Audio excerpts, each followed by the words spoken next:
असम साहब, आज तो प्रोग्राम आपके नाम है जी, क्योंकि ये चौधरी सईद ने एक बड़ी खूबसूरत एक तमाम किया है। इस महफिल के हवाले से दो चंद कलिमात जी। सईद साहब का बहुत शुक्रिया और टेक्सला के जितने भी दोस्त हैं उनको बहुत शुक्रिया कि उन्होंने तरनोल प्रेस क्लब के एजाज़ में, मेरे एजाज़ में यहाँ पे एक बहुत ही पुरफ़ज़ा मुकाम पे सराय खरबूजा के पास इस महफ़िल का एहतमाम किया। और ये प्रोग्राम और ये गैदरिंग शायद बरसों याद रहेगी, क्योंकि जितने टेक्सला की खूबसूरत शख्सियात, टेक्सला के साफ़ी, सीनियर साफ़ी, ये आज जो इकट्ठ हुआ है, शायद कभी कभार ऐसा इकट्ठ होता है, दोबारा शायद ये लोग सारे ऐसे इस मजमू में जमा ना हों। और मैं इंतहाई मशकूर हूँ एक दफ़ा फिर टेक्सला के साथियों को, और ख़ास तौर पे चौधरी मोहम्मद सईद साहब का, कि उन्होंने इतनी खूबसूरत महफिल का यहाँ पे एहतमाम किया। आसम साहब, हम टेक्सला के लोग हैं, बबांगे दोहल बात है, हम नफाक के दौर से गुजर रहे हैं। कोई भी अहले कलम आएगा जो हमारी तारीख़ लिखेगा तो हमारी तारीख़ के इस दौर को ये नफाक का दौर है, इख्तिलाफ़ का दौर लिखा जाएगा। ये बड़े बड़े दौर आते रहे हैं, वैसे भी तारीख़ों में भी आए हैं। लेकिन आपने सुना है कोई स्क्रूटनी का ऐसा अमल किया सहाफ़ियों, क्या आपने अपने को खुद ही ऐसा कशीद कर लिया क्लब को? क्लब आपके पास भी मेंबर ज़्यादा थे, वो कौन सा अमल आपने किया जिस वजह से आपने? देखें, जो हमारा दीन भी यही कहता है कि खुद एहतसाबी का जो अमल है, यानी खुद को एहतसाब के लिए पेश करना, या अपना एहतसाब खुद करना कि मैंने क्या खोया, क्या पाया, क्या किया।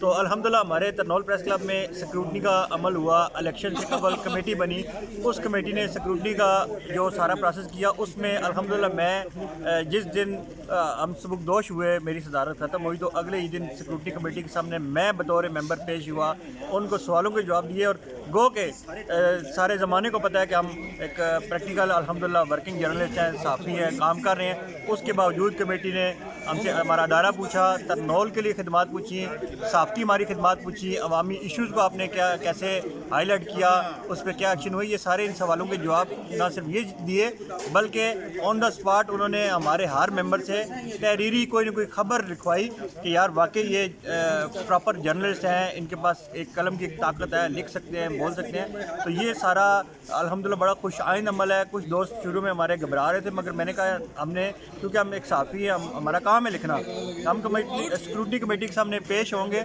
और अपनी स्क्रूटनी करवाएंगे। अल्हम्दुलिल्लाह सारे मेंबरान पेश हुए, और ये एक शायद तरनोल या टेक्सला के एरिया में एक मिसाल है कि बाकायदा हर बंदे की वीडियो बनी और स्क्रूटनी कमेटी के सामने पेश हुए, एक प्रोसेस से गुजर के एलिजिबल हुए, दोबारा से तजदीद मेंबरशिप करवाई और दोबारा से इसके मेंबर तरनोल प्रेस क्लब के बने। उसके बाद फिर हमारा इलेक्शन का अमल वो शुरू हुआ। आसम साहब, हमारा जो वक्त गुज़र रहा है, इसमें जिन लोगों के ख़िलाफ़ हम बातें करते थे, आज वो होटलों पे जगह जगह बैठे जो बातें हमने मीडिया के सामने पेश कर दी हैं एक दूसरे के ख़िलाफ़ की, वो होना नहीं चाहिए था। तो आज वही लोग जो बात जिन पर हम लिखते हैं, आज वही लोग हमारी बातें कर रहे हैं। ये एकदम अच्छा नहीं है जी।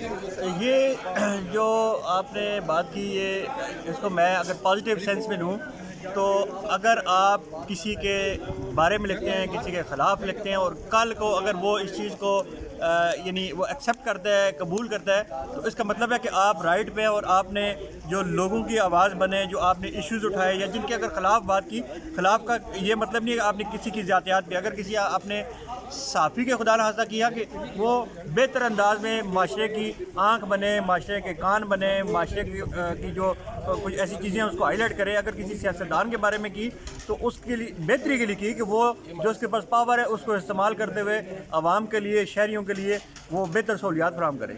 आसम साहब, आपको दो मुबारकें हों। एक ये कि आप जो दूसरी बार सदर मुंतखब हुए, और दूसरा ये कि आप अपने एक साफ़ी भाई को उम्रे के लिए भेजने हैं।